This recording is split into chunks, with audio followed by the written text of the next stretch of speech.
Hi friends, welcome to my channel. ಇನ್ನು ಇವತ್ತು ಬಂದು ಭಾನುವಾರ. ಇನ್ನು ಭಾನುವಾರ ಬೆಳಗ್ಗೆನೆ ಡೈಲಿ ಎಷ್ಟು ಗಂಟೆಗೆ ಎದ್ದೇಳ್ತೀನಿ ಅಷ್ಟು ಗಂಟೆಗೆ ಎದ್ಬಿಟ್ಟು ಇನ್ನು ಫ್ರೆಶ್ ಅಪ್ ಆಗಿ ಇನ್ನು ಬಿಸಿನೀರು ಕಾಯಿಸ್ಕೊಂಡು ಅದರೊಳಗೆ ನಿಂಬೆಹಣ್ಣು ಹಿಂಡ್ಕೊಂಡ್ಬಿಟ್ಟು ಕುಡಿದು ಇನ್ನು ರಿಲ್ಯಾಕ್ಸ್ ಆಗಿ ಒಂದು 10 ನಿಮಿಷ ಆಮೇಲೆ ಈಗ ಅಡುಗೆ ಮಾಡೋಣ ಅಂತ ಹೇಳ್ಬಿಟ್ಟು ಸ್ಟಾರ್ಟ್ ಮಾಡ್ಕೊಂಡಿದ್ದೀನಿ. ಇನ್ನು ನಮ್ಮ ಗುಂಡ ಎದ್ದಿರಲಿಲ್ಲ, ಅವನು ಎದ್ದೇಳೋಷ್ಟೊತ್ತಿಗೆ ಬೇಗ ಮಾಡೋಣ ಅಂತ ಹೇಳಿ ರೆಡಿ ಮಾಡಿಕೊಂಡೆ. ಇನ್ನು ಗೋಧಿ ಹಿಟ್ಟು ಕೂಡ ತಂದಿಟ್ಟಿದ್ನಲ್ವ, ಅದಕ್ಕೆ ಚಪಾತಿ ತಿಂದು ತುಂಬ ದಿನ ಆಗಿತ್ತು. ಅದಕ್ಕೆ ಚಪಾತಿ ಮಾಡೋಣ ಅಂತ ಹೇಳ್ಬಿಟ್ಟು ಒಂದು ಸ್ವಲ್ಪ ಹಿಟ್ಟು ತೊಗೊಂಡ್ಬಿಟ್ಟು ಜರಡಿ ಹಿಡಿದು ಉಪ್ಪು ಹಾಕಿ ಸ್ವಲ್ಪ ಮಿಕ್ಸ್ ಮಾಡ್ತಾಯಿದ್ದೀನಿ ಹಿಟ್ಟು. ಒಂದೊಂದು ಸತಿ ಏನಾಗುತ್ತೆ ಅಂದರೆ ನಾವು ಉಪ್ಪು ಹಾಕ್ಬಿಟ್ಟು ಡೈರೆಕ್ಟಾಗಿ ನೀರು ಹಾಕಿ ಕಲಿಸ್ಬಿಟ್ರಂತೂ ಒಂದೊಂದು ಚಪಾತಿ ತಿಂತಾಯಿದ್ರು ಒಂದು ಸತಿ ಬರೀ ಉಪ್ಪು ಥರ ಅನಿಸ್ತಾ ಇರುತ್ತೆ. ನಾನು ಎಷ್ಟೋ ಸರಿ ಅಬ್ಸರ್ವ್ ಮಾಡಿದ್ದೀನಿ. ಅದಕ್ಕೋಸ್ಕರ ನಾನು ಇವಾಗ ಏನು ಮಾಡ್ತೀನಿ ಅಂದರೆ ಉಪ್ಪು ಹಾಕಿದ್ಮೇಲೆ ಒಂದು ಸತಿ ಚೆನ್ನಾಗಿ ಒಣ ಹಿಟ್ಟು ಮಿಕ್ಸ್ ಮಾಡ್ಕೊತೀನಿ. ಮಿಕ್ಸ್ ಮಾಡ್ಕೊಂಬಿಟ್ಟು ಆಮೇಲೆ ನೀರು ಹಾಕ್ಬಿಟ್ಟು ಇನ್ನು ಚೆನ್ನಾಗಿ ಕಲಿಸ್ತೀನಿ. ಇನ್ನು ನಾವು ಏನಾದರೂ ಸ್ವಲ್ಪ ಬೇರೆ ಕೆಲಸ ಮಾಡ್ಕೊಳ್ಳೋ ಅಷ್ಟರೊಳಗೆ ಹಿಟ್ಟು ಚೆನ್ನಾಗಿ ನೆಂದ್ಕೊಂಡಿರುತ್ತೆ. ನಾನು ಕಂಪಲ್ಸರಿ ಅಷ್ಟೇ, ನಾನು ಚಪಾತಿ ಮಾಡಬೇಕಾದ್ರಂತೂ ಏನಿಲ್ಲ ಅಂದರೂ ಕೂಡ ಒಂದು 3/4 ಅವರ್ ನಾನು ಹಿಟ್ಟು ಚೆನ್ನಾಗಿ ನೆನೆಸ್ತೀನಿ. ನನಗೆ ಆ ಥರ ಹಿಟ್ಟು ಫಸ್ಟಿಗೆ ನೆನೆಸಿಟ್ಟು ಚಪಾತಿ ಮಾಡಿದ್ರೆ ಚೆನ್ನಾಗಿರುತ್ತೆ. ನನಗೆ ಆ ಥರ ಇಷ್ಟ. ಅದಕ್ಕೋಸ್ಕರ ನಾನು ಹಂಗೆ ಫಾಲೋ ಮಾಡ್ಕೊಂಡಿದ್ದೀನಿ. ಇನ್ನು ಕ್ಯಾರೆಟ್ ಕೂಡ ಇತ್ತು, ನಾವು ಮೊನ್ನೆ ಊರಿಂದ ಬರ್ಬೇಕಾದ್ರೆ ತೊಗೊಂಬಂದಿದ್ದಲ್ವ, ಕ್ಯಾರೆಟ್ ಇತ್ತು. ಮೊನ್ನೆ ಬೀನ್ಸ್ ಹಾಕ್ಬಿಟ್ಟು ಪಲ್ಯ ಮಾಡಿದ್ದೆ. ಇವತ್ತು ಕ್ಯಾರೆಟ್ ಹಾಕ್ಬಿಟ್ಟು ಪಲ್ಯ ಮಾಡಿ ಚಪಾತಿ ಮಾಡೋಣ ಅಂತ ಹೇಳಿ ಇವಾಗ ಕ್ಯಾರೆಟೆಲ್ಲ ಎತ್ತಿಟ್ಕೊಂಡಿದ್ದೆ ಫ್ರಿಜ್ಜಿಂದ. ನಾವೇನೇ ಫ್ರಿಜ್ಜಲ್ಲಿ ಇಟ್ಟರು ಕೂಡ ಪ್ರತಿಯೊಂದು ತರಕಾರಿ ಆಗಲಿ ಯಾವುದೇ ತರಕಾರಿ ಆಗಲಿ ನಾವು ಎದ್ದಿದ ತಕ್ಷಣವೇ ಏನು ಬೇಕೋ ಅದನ್ನು ಫಸ್ಟ್ ಎತ್ತಿ ಸೈಡ್ಗೆ ಎತ್ತಿಟ್ಬಿಡಬೇಕು. ಅಂದರೆ ನಾವು ಅಡುಗೆ ಮಾಡೋಕ್ಕಿಂತ ಮುಂಚೆನೇ ಒಂದು ಸ್ವಲ್ಪ ಹೊತ್ತು ಬೇಗನೆ ಸೈಡ್ಗೆ ಎತ್ತಿಟ್ರೆ ಸರಿ ಹೋಗುತ್ತೆ. ಇಲ್ಲಾಂದರೆ ಆವಾಗಲೇ ತೊಗೊಂಡು ಆವಾಗಲೇ ಫುಲ್ಲು ತಣ್ಣಗಿರುತ್ತೆ ಫ್ರಿಜ್ಜಲ್ಲಿರೋ ತರಕಾರಿ ಕೂಡ. ಹಂಗೆ ಡೈರೆಕ್ಟಾಗಿ ಹಾಕಿ ಮಾಡಿದ್ರಂತೂ ಏನೋ ಒಂಥರ ಅಷ್ಟೊಂದು ಚೆನ್ನಾಗಿರಲ್ಲ. ಅದು ಆರೋಗ್ಯಕ್ಕೂ ಕೂಡ ಒಳ್ಳೆಯದಲ್ಲ. ಅಟ್ಲೀಸ್ಟ್ ನಾವು ಮಾಡ್ತೀವಿ ಅನ್ನೋಕ್ಕಿಂತ ಸ್ವಲ್ಪ ಮುಂಚೆನೇ ತರಕಾರಿ ಎಲ್ಲ ಎತ್ತಿಟ್ಟು ಆಮೇಲೆ ನಿಧಾನಕ್ಕೆ ಮಾಡ್ಕೊಬೋದು, ನೀಟಾಗೆಲ್ಲ ತೊಳೆದ್ಬಿಟ್ಟು. ಇಲ್ಲಿ ನೋಡ್ತಾ ಇರ್ಬೋದು, ಇಷ್ಟು ಕ್ಯಾರೆಟು ಮತ್ತು ಈರುಳ್ಳಿ, ಹಸಿರುಮೆಣ್ಸಿನ್ಕಾಯಿ, ಟೊಮೊಟೊ ಮತ್ತು ಸ್ವಲ್ಪ ಕೊತ್ತಂಬರಿ ಸೊಪ್ಪು ಅಷ್ಟೇ ಫ್ರೆಂಡ್ಸ್. ನಾನು ಸಿಂಪಲಾಗಿ ಮಾಡ್ತೀನಿ, ಜಾಸ್ತಿ ನಾನೇನು ಹಾಕೋಕ್ಕೆ ಹೋಗೋದಿಲ್ಲ. ಚೆನ್ನಾಗಿರುತ್ತೆ ಟೇಸ್ಟ್ ಮಾತ್ರ. ಇನ್ನು ಚಪಾತಿಗೆ, ದೋಸೆಗೆ ಎಲ್ಲದಕ್ಕೂ ಕೂಡ ಚೆನ್ನಾಗಿರುತ್ತೆ. ಇನ್ನು ಹೇಳ್ಬೇಕಂದ್ರೆ ಅನ್ನಕ್ಕೂ ಕೂಡ ಮಿಕ್ಸ್ ಮಾಡ್ಕೊಂಡು ತಿನ್ಬೋದು. ನಾವು ಅನ್ನಕ್ಕೂ ಮಿಕ್ಸ್ ಮಾಡ್ಕೊಂಡು ತಿಂದ್ರಂತೂ ಒಂಥರ ಕ್ಯಾರೆಟ್ ರೈಸ್ ಥರ ಅನ್ನಿಸ್ತಾ ಇರುತ್ತೆ, ಆ ಫೀಲಿಂಗ್ ಬರ್ತಾ ಇರುತ್ತೆ. ಅಷ್ಟು ಚೆನ್ನಾಗಿರುತ್ತೆ. ಇನ್ನು ಸ್ವಲ್ಪ ಎಣ್ಣೆ ಹಾಕ್ಕೊಂಡ್ಬಿಟ್ಟು ಸಾಸಿವೆ, ಜೀರಿಗೆ ಮತ್ತು ಸ್ವಲ್ಪ ಕಡಲೆಬೇಳೆ ಹಾಕ್ಕೊಂಡು ಚೆನ್ನಾಗಿ ಫ್ರೈ ಮಾಡಿ ಇವಾಗ ಹಸಿರುಮೆಣ್ಸಿನ್ಕಾಯಿ ಹಾಕ್ಕೊತಾ ಇದ್ದೀನಿ. ಹಸಿರುಮೆಣ್ಸಿನ್ಕಾಯಿ ಅಂತೂ ಸ್ವಲ್ಪ ಜಾಸ್ತಿನೇ ಖಾರ ಇದ್ದು, ನಾನು ಸ್ವಲ್ಪ ಕಡಿಮೆ ಹಾಕಬೇಕಾಗಿತ್ತು. ಆಮೇಲೆ ಪಲ್ಯ ಎಲ್ಲ ಆದಮೇಲೆ ಸ್ವಲ್ಪ ಖಾರ ಖಾರ ಅನ್ನಿಸ್ತಾ ಇತ್ತು. ಅದ್ರ ಪಲ್ಯ ಮಾತ್ರ ತುಂಬ ಚೆನ್ನಾಗಿತ್ತು ಫ್ರೆಂಡ್ಸ್, ಸೂಪರಾಗಿತ್ತು. ಇನ್ನು ಹಸಿರುಮೆಣ್ಸಿನ್ಕಾಯಿ ಎಲ್ಲ ಹಾಕ್ಕೊಂಬಿಟ್ಟು ಚೆನ್ನಾಗಿ ಫ್ರೈ ಮಾಡಿ ಇನ್ನು ಈರುಳ್ಳಿ ಎಲ್ಲ ಹಾಕ್ಕೊಂಡು ಚೆನ್ನಾಗಿ ಫ್ರೈ ಮಾಡ್ಕೊತಾ ಇದ್ದೀನಿ. ಇನ್ನು ಕರಿಬೇವಂತೂ ಇಲ್ಲವೇ ಇಲ್ಲ, ಇಲ್ಲಿ ಸಿಗ್ತಾನೆ ಇಲ್ಲ ಫ್ರೆಂಡ್ಸ್ ಎಲ್ಲೂ ಕೂಡ. ಇನ್ನು ಸುಮ್ಮನೆ ಪ್ಲೇನಾಗಿ ಮಾಡ್ತಾಯಿದ್ದೀನಿ. ಕರಿಬೇವಂತೂ ತುಂಬ ಮಿಸ್ ಮಾಡ್ಕೊತಾ ಇದ್ದೀನಿ. ಇನ್ನು ಎಷ್ಟು ಬೇಕು ಅಷ್ಟು ಸ್ವಲ್ಪ ಉಪ್ಪು ಹಾಕ್ಕೊತಾ ಇದ್ದೀವಿ, ಯಾಕಂದರೆ ಕ್ಯಾರೆಟ್ ಸ್ವಲ್ಪ ಸ್ವೀಟ್ ಇರುತ್ತೆ. ಅದಕ್ಕೆ ಉಪ್ಪು ಮತ್ತು ಖಾರ ಮತ್ತು ಹುಳಿ ಕರೆಕ್ಟಾಗಿರಬೇಕು, ಹಂಗಾದ್ರೆ ಮಾತ್ರ ಚೆನ್ನಾಗಿ ಸೆಟ್ ಆಗುತ್ತೆ ಇದಕ್ಕೆ. ಇಲ್ಲಾಂದರೆ ಒಂಥರ ಸ್ವೀಟಾಗಿರುತ್ತೆ. ಜಾಸ್ತಿ ಸ್ವೀಟ್ ಇದ್ದರೂ ಕೂಡ ಅಷ್ಟೊಂದು ಇಷ್ಟ ಆಗೋಲ್ಲ. ಅದಕ್ಕೋಸ್ಕರ ನೋಡಿಕೊಂಡು ಎಲ್ಲ ಕೂಡ ಸ್ವಲ್ಪ ಜಾಸ್ತಿಯಲ್ಲೇ ಹಾಕಿ ಮಾಡ್ತಾಯಿದ್ದೀನಿ. ಇದು ನೋಡೋಕೆ ಇಷ್ಟೊಂದು ಕಾಣಿಸ್ತಾ ಇದೆ, ಅದು ಸ್ವಲ್ಪ ಚೆನ್ನಾಗಿ ಫ್ರೈ ಆಗಿ ಸ್ವಲ್ಪ ಬೆಂದ ಮೇಲೆ ಒಂದಿಷ್ಟು ಕೂಡ ಆಗೋದಿಲ್ಲ, ಆರಾಮಾಗಿ ಸ್ವಲ್ಪನೇ ಆಗ್ತಾ ಇರುತ್ತೆ. ಆದರೆ ತುಂಬ ಜನ ಇದ್ರಂತೂ ಇಷ್ಟು ಪಲ್ಯ ಮಾಡೋದಕ್ಕಾಗೋದಿಲ್ಲ. ಇನ್ನು 2-3 ಜನ ಇದ್ದರೆ ಮಾತ್ರ ಆರಾಮಾಗಿ ಮಾಡ್ಕೊಂಡು ತಿನ್ಬೋದು. ಇನ್ನು ಇಷ್ಟೇ, ತರಕಾರಿ ಕೂಡ ಎಲ್ಲ ಖಾಲಿ ಆಗಿಬಿಟ್ಟಿದೆ. ಇನ್ನು ಟೊಮೊಟೊ, ಈರುಳ್ಳಿ ಅಷ್ಟೇ ಇರೋದು. ಮತ್ತು ಬೆಳಗ್ಗೆಗೆ ಏನು ಮಾಡಬೇಕು ಅನ್ನೋದು ಕೂಡ ಒಂಥರ ಚಿಂತೆ ಆಗ್ತಿದೆ. ಸಂಜೆಗೆ ಹೆಂಗೋ ಆಗುತ್ತೆ ನಮಗೆ. ಇನ್ನು ಮತ್ತೆ ನೆಕ್ಸ್ಟ್ ಡೇ ಬೆಳಗ್ಗೆ ಸೋಮವಾರ ಬೆಳಗ್ಗೆಗೆ ಏನು ಮಾಡಬೇಕಪ್ಪ ಅನ್ನೋದು ಒಂದು ಟೆನ್ಷನ್ ಬರುತ್ತೆ. ಇನ್ನು ತರಕಾರಿ ಅಂತೂ ಬರಲೇ ಇಲ್ಲ, ಏನಾದ್ರು ತೊಗೊಂಡು ಇಟ್ಕೊಳ್ಳೋಣ ಅಂತಂದರೆ ಅಷ್ಟೇ. ಇಲ್ಲಿ ನೋಡ್ತಾ ಇರ್ಬೋದು, ಇನ್ನು ಟೊಮೊಟೊ ಎಲ್ಲ ಹಾಕ್ಬಿಟ್ಟು ಚೆನ್ನಾಗಿ ಫ್ರೈ ಮಾಡಿಕೊಂಡು ಇವಾಗ ಕ್ಯಾರೆಟ್ ಕೂಡ ಹಾಕ್ಕೊಂಡು ಚೆನ್ನಾಗಿ ಫ್ರೈ ಮಾಡಿದೆ. ಮತ್ತು ಒಂದು ಪ್ಲೇಟ್ ಮುಚ್ಚಿ ಒಂದು 2 ನಿಮಿಷ 3 ನಿಮಿಷ ಹಂಗೆ ಸ್ವಲ್ಪ ಸಿಮ್ಮಲ್ಲಿ ಇಟ್ಬಿಟ್ಟು ಬೇಯಿಸ್ಕೊಂಡ್ರೆ ತುಂಬ ಚೆನ್ನಾಗಿ ಬೇಯುತ್ತೆ. ಆಮೇಲೆ ಲಾಸ್ಟಲ್ಲಿ ಸ್ವಲ್ಪ ಕೊತ್ತಂಬರಿ ಸೊಪ್ಪೆಲ್ಲ ಹಾಕ್ಬಿಟ್ಟು ನೋಡಬೇಕು ಸ್ವಲ್ಪ ಉಪ್ಪು ಎಲ್ಲ ಆಗುತ್ತೆ ಅಂತ ಚೆಕ್ ಮಾಡಿಬಿಟ್ಟು ಆಮೇಲೆ ಕೊತ್ತಂಬರಿ ಸೊಪ್ಪು ಹಾಕ್ಬಿಟ್ಟು ಚೆನ್ನಾಗಿ ಮಿಕ್ಸ್ ಮಾಡಿ ಇನ್ನು ಮುಚ್ಚಿದ್ರೆ ಮುಗೀತು. ಇನ್ನು ಅಷ್ಟರೊಳಗೆ ನಾನು ತರಕಾರಿ ಎಲ್ಲ ಕಟ್ ಮಾಡಿಕೊಂಡು ಪಲ್ಯ ಎಲ್ಲ ಮಾಡೋಷ್ಟಕ್ಕೆ ಹಿಟ್ಟು ಚೆನ್ನಾಗಿ ನೆಂದ್ಕೊಂಡಿತ್ತು. ಬೇಗ ಚಪಾತಿ ಎಲ್ಲ ಒಸ್ಕೊಂಡೆ ನೀಟಾಗಿ. ಇನ್ನು ಆಮೇಲೆ ಹಂಚು ಕೂಡ ಇಟ್ಟಿದ್ದೀನಿ ಈ ಕಡೆ ತವ, ಸ್ವಲ್ಪ ಚೆನ್ನಾಗಿ ಬಿಸಿ ಆಗಲಿ ಅಂತ ಹೇಳಿ. ಇನ್ನು ಎಣ್ಣೆ ಕೂಡ ತೊಗೊಂಡಿದ್ದೀನಿ. ನಾನು ಸಾಂಬಾರ್ಗೇ ಬೇರೆ, ಅಂದರೆ ಸಾಂಬಾರ್ಗೂ ಹಾಕ್ಬೇಕಾದ್ರೆ ಬೇರೆದ್ರಲ್ಲಿ ಹಾಕ್ತೀನಿ. ಈ ಥರ ಚಪಾತಿ ಮಾಡ್ಕೊತೀವಲ್ವ, ಆವಾಗ ಈ ಥರ ಒಂದು ಸ್ವಲ್ಪ ಚಿಕ್ಕದು ಬಾಕ್ಸ್ ತೊಗೊಂಬಿಟ್ಟು ಅದ್ರೊಳಗೆ ಹಾಕ್ಕೊಂಡ್ರೆ ಇದು ಚೌಟಿರುತ್ತಲ್ಲ ಅದು ಆರಾಮ್ಸೆ ಅದನ್ನು ಸ್ವಲ್ಪ ತೊಗೊಂಡ್ಬಿಟ್ಟು ಚಪಾತಿಗೆ ಹಾಕ್ಬೋದು. ಇಲ್ಲಾಂದರೆ ತುಂಬ ಕಷ್ಟ ಆಗ್ಬಿಡುತ್ತೆ ಒಂದೊಂದ್ಸತಿ. ಅದಕ್ಕೆ ಈ ಥರ ಫ್ರೀ ಆಗಿರಲಿ ಅಂತ ಹೇಳ್ಬಿಟ್ಟು ಇನ್ನು ಚಿಕ್ಕ ಬಾಕ್ಸಲ್ಲಿ ತೊಗೊಂಡು ಇವಾಗ ಚಪಾತಿಗೆ ಹಾಕ್ತಾಯಿದ್ದೀನಿ. ನಾನಂತೂ ಜಾಸ್ತಿ ಎಣ್ಣೆ ಹಾಕೋಕ್ಕೆ ಹೋಗಲ್ಲ, ಸ್ವಲ್ಪ ಪ್ಲೇನಾಗಿ ಚಪಾತಿ ಮಾಡ್ತಾಯಿರ್ತೀನಿ. ಏನು ಹಾಕಿದ್ದೀನೋ ಇಲ್ಲ ಅನ್ನೋ ಥರ ಸ್ವಲ್ಪ ಹಾಕ್ತೀನಿ ಅಷ್ಟೇ. ಅದು ಬಿಟ್ಟರೆ ಅಂತೂ ನಾನು ಚಪಾತಿಗೆ ಜಾಸ್ತಿ ಎಣ್ಣೆನೇ ಹಾಕಲ್ಲ. ಇಲ್ಲಿ ನೋಡ್ತಾ ಇರ್ಬೋದು, ಕಾಣಿಸ್ತಾ ಇದೆ ನಿಮಗೆ. ಇಲ್ಲಿ ನೋಡಿ ಗುಂಡ ಎದ್ಬಿಟ್ಟು ಆಗಲೇ ಓಡಾಡ್ತಾ ಇದ್ದಾನೆ, ಶರ್ಟ್ ಬಿಚ್ಚಾಕ್ಬಿಟ್ಟಿದ್ದಾನೆ.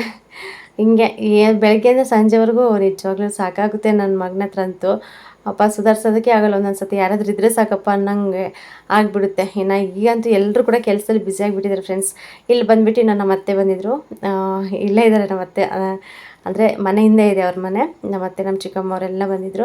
ಇವತ್ತು ಭಾನುವಾರ ಆಗಿರೋದ್ರಿಂದ ಇನ್ನು ನನ್ನ ತಮ್ಮ ಹೋಗಿ ನನ್ನ ತಂಗಿನ ಕರ್ಕೊಬರೋಣ ಅಂತ ಹೋಗಿದ್ದ. ಇನ್ನು ನನ್ನ ತಂಗಿ ನಾನು ನೆಕ್ಸ್ಟ್ ಅಂದರೆ ಹಿಂದೆ ಬರ್ತೀನಿ, ನಾನು ಧನುಷ ಬರ್ತೀನಿ, ಸಾನನ ಕರ್ಕೊಂಡು ಹೋಗಂತ ಹೇಳಿದಂತೆ. ಇನ್ನು ಸಾನ ಕೂಡ ಬಂದುಬಿಟ್ಲು. ಸಡನ್ನಾಗಿ ಹೋಗಿದ್ದಾನೆ, ಗೊತ್ತಿಲ್ಲ ಅವ್ರಿಗೆ ಬಂದು ಕರ್ಕೊಂಡು ಹೋಗ್ತಾರೆ ಅಂತ ಹೇಳ್ಬಿಟ್ಟು. ಇನ್ನು ಅವಳು ಹೆಂಗಿದ್ಲು ಹಂಗೆ ಬಂದುಬಿಟ್ಟಿದ್ದಾಳೆ. ಇನ್ನು ಬಂದ ತಕ್ಷಣವೇ ನಮ್ಮ ಗುಂಡನ್ನ ಎತ್ಕೊಂಡ್ಬಿಡ್ತಾರೆ, ತುಂಬ ಇಷ್ಟಪಡ್ತಾರೆ ಫ್ರೆಂಡ್ಸ್. ಇವ್ರಿಗಂತೂ ತುಂಬ ಆಸೆ. ಇನ್ನು ಇವನೇ ಚಿಕ್ಕವನಲ್ವಾ, ಮುದ್ದು ಅಂದರೆ ಸಖತ್ತು ಮುದ್ದು ಮಾಡ್ತಾ ಇರ್ತಾರೆ. ಒಂದು ಸ್ವಲ್ಪ ಹೊತ್ತು ಕೂಡ ಸುಮ್ಮನೆ ಬಿಡೋದೇ ಇಲ್ಲ, ಅವನ್ನ ಅಷ್ಟು ಚೆನ್ನಾಗಿ ನೋಡ್ಕೊತಾ ಇರ್ತಾರೆ. ಇನ್ನು ನಮ್ಮ ಪಾಲಂತೂ ಅವನಂತೂ ಬಿಡೋದೇ ಇಲ್ಲ, ಅಂಗಡಿಗೆ ಹೋದ್ರೂ ಕೂಡ ಎತ್ಕೊಂಡು ಹೋಗ್ಬೇಕು, ಎಲ್ಲ ಹೋದ್ರೂ ಕೂಡ ಎತ್ಕೊಂಡು ಹೋಗ್ಬೇಕು, ಅಷ್ಟು ಹಿಂಸೆ ಮಾಡ್ತಾ ಇರ್ತಾನಪ್ಪ ನನ್ನ ಮಗ. ಇನ್ನು ರೋಜ ಕೂಡ ಧನುಷ ಕೂಡ ಬಂದಿದ್ದರು, ಸ್ವಲ್ಪ ಹೊತ್ತು ಕೂತ್ಕೊಂಡು ಮಾತಾಡಿ ಮತ್ತು ಸಂಜೆ ಆಯಿತು ಇದು. ಮತ್ತು ಮಧ್ಯಾಹ್ನ ನಾನೇನು ವೀಡಿಯೋ ಮಾಡಲಿಲ್ಲ ಫ್ರೆಂಡ್ಸ್, ಅದಕ್ಕೋಸ್ಕರ ಇನ್ನು ಸಂಜೆಯನ್ನು ಮಾಡ್ತಾಯಿದ್ದೀನಿ. ಇನ್ನು ಕುಡಿಯೋ ನೀರು ಬಿಟ್ಟಿದ್ರು ನಮ್ಮ ಅತ್ತೆರ ಮನೆ ಹತ್ರನೇ ನಾವು ಕುಡಿಯೋ ನೀರು ಇಟ್ಕೊಳ್ಳೋದು. ಅವಾಗ ಮುಂಚೆ ಈ ಕಡೆ ಬರ್ತಾಯಿತ್ತು ಪೈಪು, ಈ ಕಡೆ ಮನೆ ಕಿತ್ತಿದ್ದಾರಲ್ಲ ಅವರು, ಅದಕ್ಕೋಸ್ಕರ ಸ್ವಲ್ಪ ಬರೋದಕ್ಕೆ ಆಗ್ತಾಯಿಲ್ಲ. ಇನ್ನು ಇಲ್ಲಿ ಇವ್ರದ್ದು ಕೂಡ ಲೋನ್ ಬಂದಿದೆ, ಅದಕ್ಕೋಸ್ಕರ ಇನ್ನು ಎಲ್ಲ ಕೂಡ ಈ ಕಡೆಯಿಂದ ಕಿತ್ಬಿಟ್ಟು ಇನ್ನು ಶೀಟ್ ಹಾಕಿ ಇಲ್ಲಿ ಪಟ್ಲಿ ಮರಿ ಇದ್ದಾವೆ, ಪಟ್ಲಿ ಮರಿಗೆಲ್ಲ ಸ್ವಲ್ಪ ಜಾಗ ಮಾಡಿದ್ದಾರೆ. ಅದಕ್ಕೆ ನಾವು ಈ ಕಡೆಯಿಂದ ಬಂದುಬಿಟ್ಟು ಇವಾಗ ನೀರು ಇಟ್ಕೊಂಡು ಹೋಗ್ಬೇಕಾಗುತ್ತೆ ಕುಡಿಯೋದಕ್ಕೆ. ಹೆಂಗೋ ನಮ್ಮ ದನ ಬಂದಿದ್ನಲ್ವಾ, ಬಿಡು ನನಗೆ ಈಸಿ ಆಯ್ತು ಅಂತ ಹೇಳ್ಬಿಟ್ಟು ನಾವು ಫಸ್ಟೇ ಮನೆ ಹತ್ರ ಚೆನ್ನಾಗಿ ಕ್ಯಾನ್ ತೊಳೆದ್ಬಿಟ್ಟು ಇನ್ನು ಕಳ್ಸಿದ್ದೆ, ನೀರು ಇಟ್ಕೊಂಬರಪ್ಪ ಅಂತ ಹೇಳಿ. ಸದ್ಯ ತಂದು ಕೊಟ್ಟೋದ. ನನಗೇನಿಲ್ಲ ಅಂದರೆ 1-2 ದಿನ ಬರುತ್ತೆ, ಆರಾಮ್ಸೆ ಯೂಸ್ ಮಾಡ್ಬೋದು. ಇನ್ನು ತುಂಬಿದ ಕೂಡ ಇದಾವೆ ಅಡುಗೆಗೆ ಯೂಸ್ ಮಾಡ್ಕೊಳ್ಳೋದು, ಕುಡಿಯೋದಕ್ಕೂ. ಇಲ್ಲಿ ನೋಡ್ತಿರ್ಬೋದು, ಮೊನ್ನೆ 1-2 ತಿಂಗಳಾಯ್ತು ಅನಿಸುತ್ತೆ ನುಗ್ಗೆ ಮರ ಕಡಿದ್ಬಿಟ್ಟು. ಎಷ್ಟು ಚೆನ್ನಾಗಿ ಬೆಳ್ಕೊಂಡಿದೆ, ಸೊಪ್ಪು ಮಾತ್ರ ತುಂಬ ಫ್ರೆಶ್ ಆಗಿರುತ್ತೆ ಫ್ರೆಂಡ್ಸ್. ಆರಾಮ್ಸೆ ಎಮರ್ಜೆನ್ಸಿಗೆ ಮನೇಲಿ ಏನೂ ಸಾಂಬಾರಿಗೆ ಇಲ್ಲ ಅಂತಂದರೆ ಅಟ್ಲೀಸ್ಟ್ ಒಂದು ಇಡಿಯಷ್ಟು ನುಗ್ಗೆ ಸೊಪ್ಪು ಕಿತ್ಕೊಂಡು ಆರಾಮಾಗಿ ಬೇಳೆ ಹಾಕ್ಬಿಟ್ಟು ಬಸ್ಸಾರು ಮಾಡ್ಬೋದು, ಅಷ್ಟು ಚೆನ್ನಾಗಿರುತ್ತೆ ಸೊಪ್ಪು. ಇನ್ನು ನೀರೆಲ್ಲ ತುಂಬಿಸ್ಕೊಂಡು ಇನ್ನು ನಮ್ಮ ರೋಜ ಊರಿಗೆ ಹೋದ್ರು. ಒಂದು ಸ್ವಲ್ಪ ಹೊತ್ತು ಬಂದು 1-2 ಅವರ್ ಅಷ್ಟೇ ಇತ್ತಿದ್ದವಳು, ಮತ್ತೆ ಊರಿಗೆ ಹೊರಟೋದ್ಲಿ. ನಾನು ನಾಳೆ ಸೋಮವಾರಲ್ಲ, ಇನ್ನು ಮಕ್ಕಳಿಗೆ ಸ್ಕೂಲ್ ಇರುತ್ತೆ, ಮತ್ತು ಕೆಲಸ ಎಲ್ಲ ಹಂಗಿರುತ್ತೆ, ಬಟ್ಟೆ ಗಿಟ್ಟೆ ಇದ್ದರೆ ಎಲ್ಲ ಹೋಗ್ಕೊಳ್ಳೋದು, ಅದಕ್ಕೆ ಮಾಮೂಲಿ ಮನೆ ಕೆಲಸ ಇರುತ್ತಲ್ಲ ಅದು ಮಾಡ್ಕೋಬೇಕಂತ ಹೇಳಿ ಇನ್ನು ಹೋದವಳು. ಇನ್ನು ಅವಳು ಹೋದ್ಮೇಲೆ ನಾನು ಸ್ವಲ್ಪ ಪಾತ್ರೆ ಎಲ್ಲ ತೊಳೆದು ಮಧ್ಯಾಹ್ನ ಎತ್ತಿಟ್ಟಿದ್ದೆ, ಬಟ್ ಸ್ಟಾಣಿಗೆ ಜೋಡಿಸಿರ್ಲಿಲ್ಲ. ಅವೆಲ್ಲ ಜೋಡಿಸ್ಕೊಂಡು ಸ್ವಲ್ಪ ಟೀ ಆದರೂ ಮಾಡ್ಕೊಳ್ಳೋಣ ಅಂತ ಹೇಳಿ ಕೆಲಸ ಸ್ಟಾರ್ಟ್ ಮಾಡಿದ್ದೀನಿ. ಇನ್ನು ಇಲ್ಲಂತೂ ನನ್ನ ಮಗಂದು ಗೋಳು ಅವನಿಗೆ ಪಿ ಬೇಕಂತೆ, ಅಮ್ಮ ಕೊಡು ಅಂತಿದ್ದಾನೆ. ನನಗೆ ಹುಡುಕಿ ಸಾಕಾಯಿತು. ಒಂದು 5 ರೂಪಾಯಿ ಕೊಟ್ಟು ಅಂಗಡಿಗೆ ಕಳಿಸಿದ್ದೆ, ಬಟ್ ಅಂಗಡೀಲಿ ಖಾಲಿ ಆಗಿದ್ದಾವೆ ಅಂತಂದರು. ಮತ್ತೆ ನನಗೆ ಬಂತಪ್ಪ ಅಂತ ಹೇಳ್ಬಿಟ್ಟು ಎಲ್ಲ ಹಾಕಿದ್ದೆ ನಾನು, ಅದಕ್ಕೆ ಹುಡುಕ್ಬೇಕಂತೇಳ್ಬಿಟ್ಟು ಹಂಗೆ ಸತಾಯಿಸ್ತಾ ಇದ್ದೀನಿ ಅವನ್ನ. ಇನ್ನು ಮುಂಚೆ ನಾವು ಅಂಗಡಿ ಇಟ್ಟಿದ್ವಲ್ವಾ, ಅವೆಲ್ಲ ಸ್ವಲ್ಪ ಐಟಮ್ ಎಲ್ಲ ಇತ್ತು, ಹಂಗೆ ಎತ್ತಿಟ್ಟಿದ್ದೀನಿ, ಅದು ಹುಡುಗರಿಗೆ ಆಟ ಆಡೋದೆಲ್ಲ ಇರುತ್ತೆ ಅಂತ ಹೇಳ್ಬಿಟ್ಟು. ಇನ್ನು ಬಲೂನ್ ಕೂಡ ಸ್ವಲ್ಪ ಜಾಸ್ತಿನೇ ಇದ್ದು, ಅವು ಕೂಡ ಸ್ವಲ್ಪ ನೀಟಾಗಿ ಎತ್ತಿಟ್ಟಿದ್ದೆ. ಮೊನ್ನೆ ಎಲ್ಲ ಇದು ರೂಮ್ ಚೇಂಜ್ ಮಾಡಿದಾಗ ಎಲ್ಲ ಇಟ್ಬಿಟ್ಟಿದ್ದೀನಿ, ಹುಡುಕ್ಬೇಕಂತ ಹೇಳ್ತಾ ಇದ್ದೀನಿ. ಆದರೂ ಕೂಡ ಬಿಡ್ತಾ ಇಲ್ಲ ಅವನು. ನನಗೆ ಕೊಡು ಅಂತ ತುಂಬ ಆಟ ಮಾಡ್ತಾ ಇದ್ದ, ಯಾಕೋ ಗೊತ್ತಿಲ್ಲ, ಇವತ್ತು ಸಖತ್ತು ಆಟ ಮಾಡ್ದೆ. ಮತ್ತು ಸರಿಯಾಗಿ ಊಟ ಕೂಡ ಮಾಡಿರಲಿಲ್ಲ ಅವನು. ಹಾಗೇನೆ ಫ್ರೆಂಡ್ಸ್, ಮಕ್ಕಳಂತೂ ಅರ್ಥ ಮಾಡ್ಕೊಳ್ಳೋದಕ್ಕೆ ಕಷ್ಟ.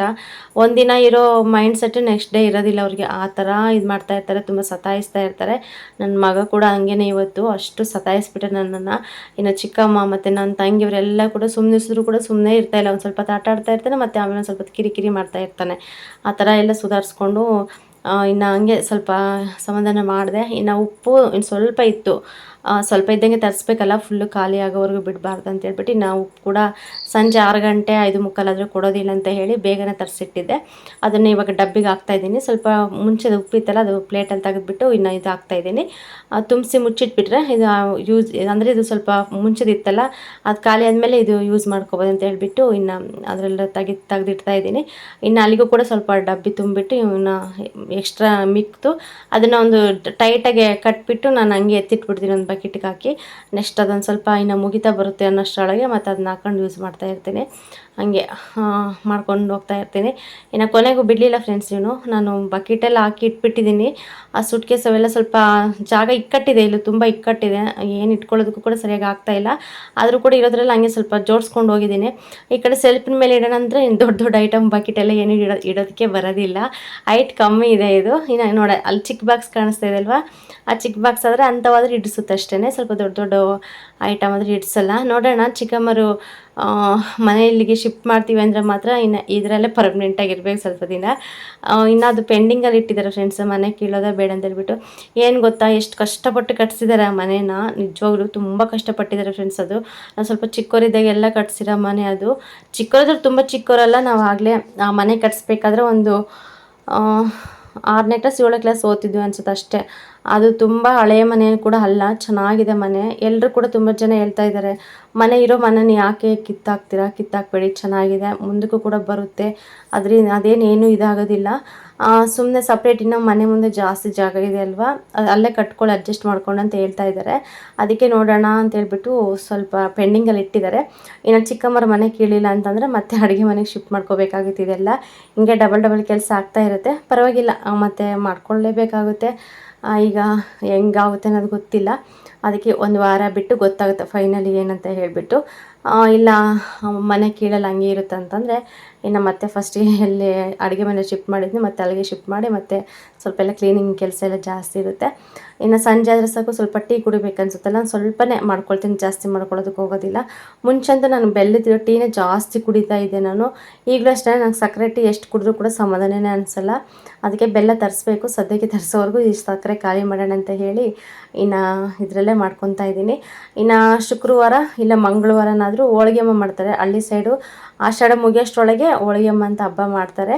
ಹಬ್ಬಕ್ಕೆ ಎಲ್ಲ ಪ್ರತಿ ಮನೇಲೂ ಕೂಡ ಕರಿಗಡುಬು ಮತ್ತು ಹೋಳಿಗೆ ಎಲ್ಲ ಮಾಡಬೇಕು. ಅದಕ್ಕೋಸ್ಕರ ಇನ್ನು ಅವಾಗ ತರಿಸಿದ್ರಾಯ್ತು, ಬೆಲ್ಲ ಒಂದು ಸತಿ ಬೇಳೆ ಎಲ್ಲ ಅವಾಗ ತರಿಸೋಣ. ಇನ್ನು ಇದು ಸ್ವಲ್ಪ ಅಂದರೆ ಇದು ಸ್ವಲ್ಪ ಸಕ್ಕರೆ ಇದೆಯಲ್ಲ, ಅದು ಖಾಲಿ ಮಾಡೋಣ ಅಂತ ಹೇಳಿಬಿಟ್ಟು ಇನ್ನು ಸುಮ್ಮನೆ ಇಟ್ಕೊಂಡಿದ್ದೀನಿ, ಇರೋದು ಸ್ವಲ್ಪ ಖಾಲಿ ಮಾಡೋಣ ಅಂತ ಹೇಳಿ. ಇನ್ನು ಆಷಾಢ ಹೋಗಿದ್ರಂತೆ ಮತ್ತೆ ಶ್ರಾವಣಕ್ಕೆ ಬೀಳುತ್ತಲ್ಲ, ಶ್ರಾವಣದಲ್ಲಿ ಹೋಳಿಗೆಮ್ಮ ಅನ್ನೋ ಹಬ್ಬ ಮಾಡೋ ಹಾಗಿಲ್ಲ. ಅದಕ್ಕೋಸ್ಕರ ಏನಿದ್ರು ಕೂಡ ಆಷಾಢದೊಳಗೇ ಮುಗಿಸ್ಕೊಬಿಡ್ಬೇಕು. ಇನ್ನು ಅದು ಕೂಡ ಅವಾಗ ಕೂಡ ಸಂತೆ ಎಲ್ಲ ಮಾಡಬೇಕು. ನೋಡೋಣ ಹೆಂಗಾಗುತ್ತೋ ಗೊತ್ತಿಲ್ಲ ಫ್ರೆಂಡ್ಸ್. ಇನ್ನು ಟೀ ಕೂಡ ಸ್ವಲ್ಪ ಮಾಡಿಕೊಂಡೆ. ಇನ್ನು ಬೆಕ್ಕಂತೂ ಎಲ್ಲಿ ಕುತ್ಕೊಂಡ್ರೆ ಅಲ್ಲೇ ಕುತ್ಕೊಂಡ್ಬಿಡುತ್ತೆ. ಅದು ಯಾವಾಗಲೂ ಕೂಡ ಚಾಪೆ ಮೇಲೆ ಇಲ್ಲ ಈ ಥರ ಚೇರ್ ಹಾಕಿದ್ರೆ ಚೇರ್ ಮೇಲೆ ಇಲ್ಲ ಮೆಟ್ಲ ಮೇಲೆ ಕುತ್ಕೊಳ್ಳೋ ಅಭ್ಯಾಸ ಅದಕ್ಕೆ. ಇನ್ನು ಮರಿಗಳೆಲ್ಲ ಸುಮ್ಮನೆ ಅವ್ರ ಪಾಡಿಗೆ ಆಟಾಡ್ಕೊಂಡು ಆರಾಮ್ಸೆ ಕುಣ್ಕೋಂತ ಮನೆ ತುಂಬ ಓಡಾಡ್ಕೊತ ಇದ್ದಾವೆ.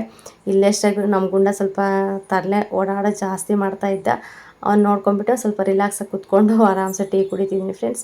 ಇಷ್ಟೇ ಫ್ರೆಂಡ್ಸ್, ಇವತ್ತು ಭಾನುವಾರ ಬೆಳಗ್ಗೆಯಿಂದ ಸಂಜೆವರೆಗೂ ನನ್ನ ಕೆಲಸಗಳು ನೋಡಿದ್ರಲ್ಲ. ವಿಡಿಯೋ ನೋಡಿ ಸಪೋರ್ಟ್ ಮಾಡಿ, ಹಾಗೆ ಕಮೆಂಟ್ ಮಾಡಿ, ಶೇರ್ ಮಾಡಿ ಚಾನಲ್.